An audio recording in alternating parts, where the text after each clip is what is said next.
Good morning. So just a few disclosures. I've done some consulting work on medication adherence projects for a couple of companies.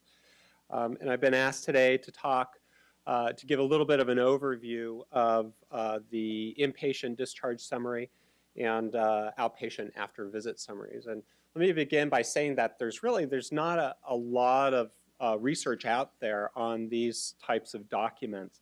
And so what I'm going to be showing you today are some examples, some real world examples, just to give you a little bit of a sense of what's out there, but just be aware that much of what I'll show you is in a way anecdotal. Hopefully it applies to multiple healthcare systems, but we just need to keep that in mind. Okay, so with regard to hospital discharge summaries, there is actually a fairly large literature on physician-to-physician communication and the quality of that communication and pitfalls and so on. So I want to make it clear that that's not what I'm talking about today. I'm talking about specifically about the physician-to-patient communication. And as I've mentioned, there's not a lot of research out there on this particular topic. But I'm going to talk about two studies that I came across that I think provide some important lessons. The first one was a study that looked at an EMR integrated treatment card. Basically, this was a tool. This was in Geneva, Switzerland hospital, where they modified their electronic medical record so that the clinicians could put in patient-specific information about medications using drop-down menus and a variety of other sorts of tools. And it allowed them to identify the drug names, doses, frequency, purpose, and precautions and side effects and so on. And then the clinicians would, as the patients were being discharged, review the medications using this card as a prompt, and it's something that the patient could walk away with. And then they compared outcomes in terms of recall of this important medication information for patients who were exposed to this card and the counseling around the card to patients from other wards who did not receive the card. And what they found is that patients were more able to identify the purpose of the medications, the precautions around the medications, and potential side effects around the medications after a week. So it's not a mind-blowing study by any means, but what it indicates is that with counseling and a simple set of instructions around medications, patients will remember some of this information better than if they don't. So it points to the potential value of a document that a patient can walk away with key information about their care. The next study was a qualitative study regarding discharge summaries from emergency departments. And this, the investigators here identified 8 themes that I think are informative for us. The first was that patients felt that the discharge summary needed to define complex words and concepts. So, for example, in the discharge summary, it said there was a referral to emotional upset, and so patients didn't understand what emotional upset meant, and so they wanted more precise terms like depressed, nervous, or moody. They wanted information presented within a contextual framework that included information that would help motivate them for, and specifically that meant the implications. What did it mean if you didn't follow this course of therapy, for example? The third was they wanted practical information with grounded examples. So rather than saying avoid heavy lifting for a patient with back pain, they said you wanted it more specific, meaning don't lift anything over 5 to 10 pounds. As a very concrete example of that, like a gallon of milk, something that people could relate to, rather than the more abstract avoid heavy lifting. And then they wanted clarification around expectations and certainty around the care. So is it, for example, for patients who also had back pain, what could they expect in terms of the course of their symptoms? When are they going to be able to get back engaged? So an expectation of how their symptoms might evolve following their acute treatment. They wanted more visual aids. And an example, this is a great example, I thought, where patients said the instructions indicated that they should keep their legs elevated to the level of their heart. But the patient didn't know where their heart was necessarily, and so they wanted a graphic of that. Another was to address inappropriate but common practices and beliefs.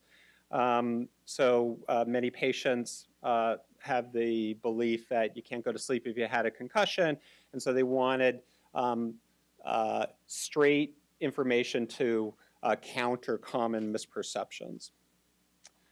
The seventh was just a logical flow of information, and that kind of goes without saying.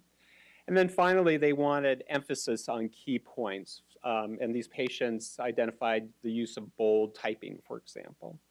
So this study, I think, provides some helpful guidance towards any efforts to design after-visit summaries or discharge summaries.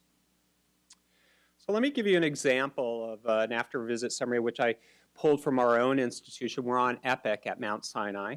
And while EPIC has a number of customizable elements, I'll just point out that EPIC is, I believe, the largest vendor of electronic health records in the United States. And I've seen EPIC products from other institutions, and they look a lot alike. So while this is going to have features that are fairly unique to Mount Sinai, I think that what you see here is going to be fairly similar to what you might see in other institutions. So let me first point out that if you look up on the left-hand corner here, is that there are 10 pages on this discharge summary, which is a lot. But looking at this first page, you see a lot of white space. That's good. The first thing you see is facility information, the address, the telephone number, who the inpatient physician was, what the principal diagnosis was, and in this case it was a single diagnosis, their allergies and their history of vaccinations. There's a little bit of some legalese here, a preamble to the discharge medications, and then the start of the medication list. I'll dig down a little bit deeper in some future slides. Here's the medication list, and again, a lot of white space, and a nice feature here is that there's the generic and also then the brand name of the medication. That's pretty nice. And I think I'm going to be coming back there, but just in case, you notice this very awkward kind of narrow columns to the medication instructions, and the medication instructions are a little bit inconsistent. Some of them are number of times a day, and others are sort of linked to a specific time of day, which is a more appropriate evidence-based approach to providing this kind of information. You'll notice that the column headings are missing here because it's sort of a spillover from the next page. So there are some problems on this page. Going deeper down, 6 pages into this discharge summary, we get to other key bits of information. So here's the list of new prescriptions for the patient. the things that the patient has to do, specifically their follow-up obligations in terms of future appointments and where those appointments are. So 6 pages in, that's pretty far into what's overall a fairly dense document. On the 7th page, there's instructions for healthcare conditions that are completely unrelated to the patient's health problem. So you may have noticed that on the first page that the patient was admitted for osteomyelitis, and in this case, and this patient, whom I know, does not have a history of heart disease nor a history of stroke, and neither is he at risk of stroke. But yet there's this information there, and I think we might have an opportunity to discuss why that is later on. And then finally, on page 9, here's the information about that's more specific to his self-management needs. His osteomyelitis is a result of sacral decubitus ulcers, and here's some instructions about how to manage those ulcers. So it's pretty far down. So you know, a number of problems with that discharge summary. I did find in the literature an example of discharge summary that I thought had some useful features. This is actually from Norway, and I think it's been translated to English. But it's got some nice features here. First of all the information on this page is very patient-friendly and patient-specific. Here's the hospital information, and then a fairly simple, straightforward discussion or summary of the patient's course of care. So the reason why they were admitted, the treatment that they got, and some incidental events that happened. This is what they want. This is what the patient can expect will happen after this discharge. And then there's the medication report, which I've blown up for greater detail here, which talks about medication changes. And then the medications are laid out in a nice, simple table format that is you know, much closer to the universal medication schedule than what we saw in the prior discharge summary. So much more low literacy and patient-centric type of discharge summary. Okay, so that's what I have on the inpatient discharge summary. Again, these are just a couple of examples, but I think hopefully they give you a sense of the density of the material and some of the pitfalls and challenges that we face in terms of trying to communicate better with patients following discharge from hospital or emergency department. So I'll transition now to the ambulatory visit summary, or AVS. Meaningful use core measure number 12 is the core measure that dictates the creation or the provision of the after visit summary. They define this as the provision of relevant and actionable information and instructions. And these instructions can be provided either in print or in electronic format. And these are the required elements under meaningful use. Patient's name has to be there, office contact information, date and location of the current visit, updated problem list, medication list and vitals, the reason for visit and symptoms, procedures, immunizations, or medications administered during the visit, tests ordered and results if those results are available at the time of the visit, summary of topics covered, the time and location of the next appointment, the list of appointments the patient needs to schedule with appropriate contact information, and recommended patient decision aids when appropriate. So as with discharge summaries, there's really very little research on this topic. In fact, I could not find any studies that specifically address the after visit summary. With medical student, we set out to do our own evaluation. I'm going to show you the results of that. So we did a convenient sampling of primary care practices across the country. We identified practices through the listing of level 3 patient-centered medical homes from the NCQA website. And we also went through professional contacts. We did some telephone interviews with key informants, and then we got samples of the after-visit summaries, and we reviewed them for content, format, reading grade level, suitability, understandability, and actionability using the suitability assessment of materials and a new tool, the Patient Education Materials Assessment Tool, or PMAT. And I only have 5 minutes, so I'm going to race through some of this. We had 18 practices, and EPIC was 10 out of those 18, but we had representation from a large number of EHR platforms. The median font size was 10, so fairly small, and the average median page number was 2, but that ranged from 1 to 7.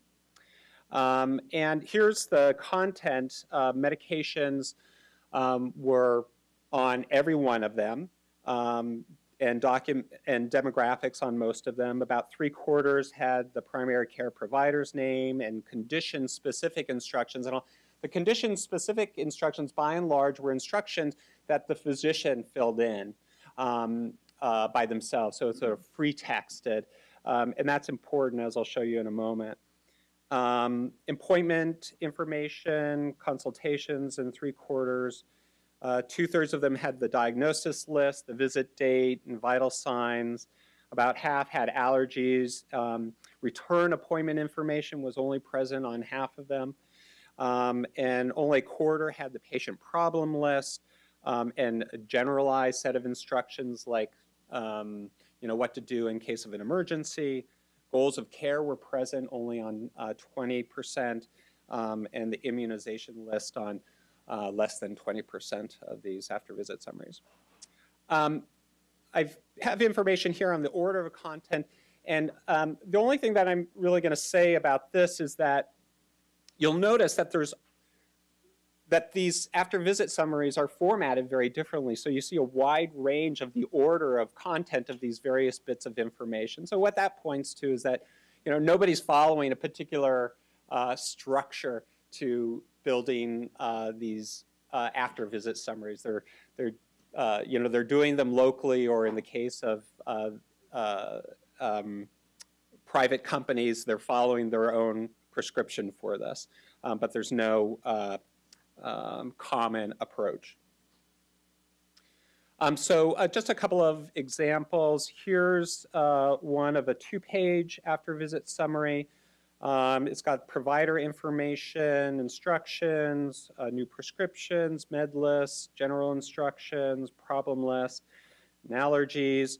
Overall, you see that it's pretty dense information. But information is chunked, and there's good headers for each of these groups of information. Let me see here. I'm going to just skip through that. And here's a little bit of a detail of some of the problems with this. So on the top, you'll see that here's specific information about what to do with medications, but it's not linked to specific medications. So that's the patient might look at this and say, okay, which medications am I supposed to stop? Here we see that medications or diseases are listed in all caps, and there's ICD-9 information, so unnecessary information's included there. Here's another after-visit summary, which I'll skip over. And then finally, here's another EPIC after-visit summary, which I'm going to kind of cut through most of the details here, except to, again, show you sort of common problems of use of all caps, terminology that is unfamiliar to most patients. And let me finish up just by giving some of the stats on these materials. The reading grade levels on these materials were generally very high. across multiple reading grade formulas. But you'll notice on the lower half the condition-specific instructions, this is where the docs filled it in the information through free text, and that was a little bit better overall than with the kind of the stock information from the after-visit summary. And overall, by the suitability assessment of materials, the score on these materials was in the adequate range, but just barely so, and you see that there's a wide range in terms of suitability. And in terms of understandability and actionability based on PMAT, understandability was worse than actionability, but again, you know, the range is very far, so some of these performing very poorly and some doing a little bit better. And then clinicians' perspectives, by and large, they thought the medication lists were helpful for patients, but overall that they thought that these were not very helpful tools or documents, and they were quite frustrated by that. And one of the major concerns was their ability to communicate, use these in Spanish, because Spanish is just not available. So in summary, very little research on these materials. And the ones that I've shown you here you know, have some features that are helpful for patients, but by and large lack a lot of the low literacy strategies that we've all come to know. There are many inconsistencies across these different after-visit summaries, and a number of them are not meeting meaningful use criteria at the same time. So, thank you.